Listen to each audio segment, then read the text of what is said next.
Hello YouTube, what's going on? My name is Dom, and today is Sunday. That means it's Ghost Recon Sunday, and today I was playing around with Diversionist and Enforcer, so I actually got a double whammy coming at with you guys. So tips for both of these classes, although I don't think that either of them are too complicated. I think they're both pretty straightforward. But anyway, if you guys are new, make sure you subscribe so you can keep up to date with all my future content, and please like the video. It really does help me out. But without further ado, let's go ahead and let's get started. So, anyway, I was playing with the Enforcer, and I really like him, but, you know, I just gotta put a warning out there. If you want to get kills, don't play as the Enforcer.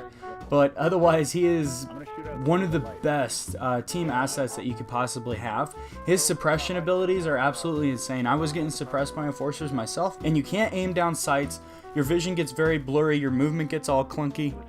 His suppression capabilities are off the hook, and that's what's great about the class. You really don't get a lot of kills, but he's definitely a great option for suppression. He can suppress from long ranges. He kind of feels like the Ranger in that respect, because he does have a submachine gun that he takes as his backup. The thing really sucks. It's terrible. But I guess it's better than a pistol, you know what I mean? I'm trying to unlock his shotgun, still haven't figured out how to do that.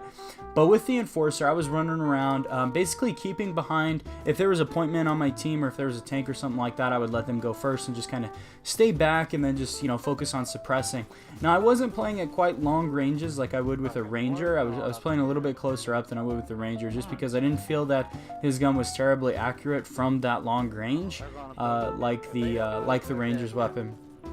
But and I was burst firing most of the time. It does have a lot of recoil, so it is kind of hard to maintain. But if you're going around and you're trying to actually get kills with this primary weapon, you're probably not going to have a good time. It is very difficult because of the recoil and all that stuff.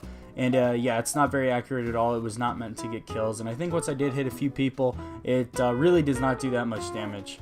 So you really want to focus on just suppression abilities. And that's the main thing that you really want to focus on with him. Not much really to be said with the Enforcer. Just more of a skill-based class. He is very important to have on the team.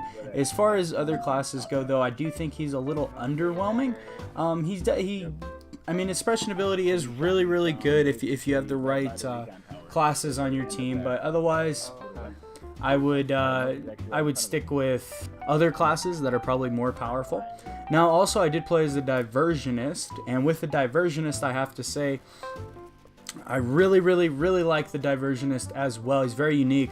I felt that his primary weapon, I forget what it's called, but the main one that you have, is very powerful. I was playing with it, and it only has 20 rounds in a magazine, but I was killing people left and right so easy with that thing.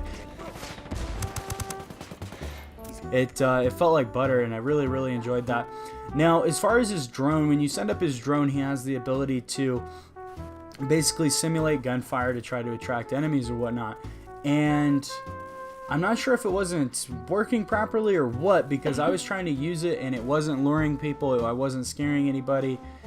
His drone definitely takes some more skill to use, and it has certain situations. It's not like other classes where you're going to want to throw up the drone as soon as possible.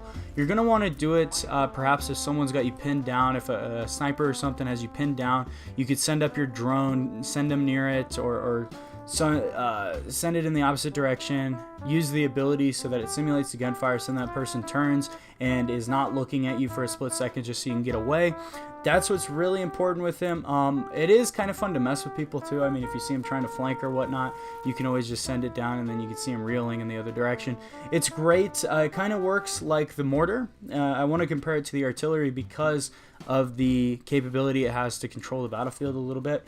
I like the drone because you can use that ability to simulate the gunfire. You can use that multiple times in a drone's life, but you definitely want to be careful how you use it, because if someone just sees the drone, you know, goes to investigate, you want to be smart about where you use this thing. So if someone goes to investigate that gunfire that you just simulated and they can't find anything, and then they're like, oh, maybe it's a Diversionist or whatnot, then all of a sudden all your gunfire becomes discredited, and it can really throw the enemy team off. But then it can also mess up your own drone, because when you use it, it's going to be ineffective. But his primary weapon is very effective as well, and I really do like him. Now, I feel like the Diversionist and the Enforcer are both very simple classes. There's really not a lot to them. There's not a lot of strategy involved. They're basically very straightforward characters.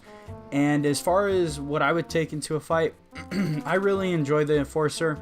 I really enjoy his ability. It's so satisfying when you actually play how he's supposed to be played, and then you pick up, you won't be picking up kills, but you'll help your team out quite a bit. The Diversionist is also a very satisfying character, but he's going to be more if you want to play up close. You want to get right in the enemy's face. That's what he's going to be used for. But anyway, that's going to be the end of the video. If you guys did like it, please drop me a like. And if you are new, make sure you subscribe so you can keep up to date with all my future content. Now, I may release another video today, either For Honor or Call of Duty, but we'll see what's going on. But anyway, thank you guys so much for watching, and I will see you in the next video.